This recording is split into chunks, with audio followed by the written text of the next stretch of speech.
వాళ్ళకు 7 నెలల జీతాలు లేవు. కానీ ముఖ్యమంత్రి 15,000 కోట్ల భారం ఇలా రాష్ట్రం మీద మోపుతా ఉన్నాడు. ఎవరి కోసం?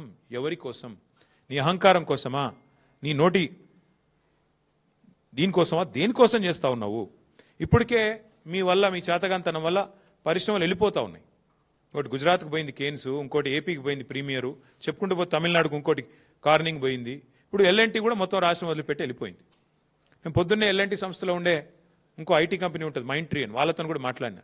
వాళ్ళు కూడా చెప్తున్నారు, ఇక మా వాళ్ళకి ఇక్కడ నచ్చలేదు సార్, ఎందుకంటే సతాయిస్తున్నారు, వాళ్ళు కూడా ఆలోచన చేస్తున్నారు, ఎక్స్పాన్షన్ ఇక్కడ చేయొద్దు, వేరే కాడ చేసుకోవాలని నిర్ణయం తీసుకున్నారు అని మాట్లాడుతున్నారు. అంటే ఇంత అన్యాయంగా వ్యవహారం చేసి ఒక ఇట్లుంటుంది.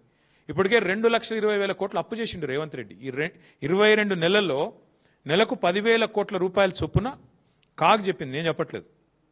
2,20,000 కోట్ల అప్పు చేసిండు. ఇవాళ మరొక 15,000 కోట్ల అప్పు. దీనివల్ల ఎవరి కోసం?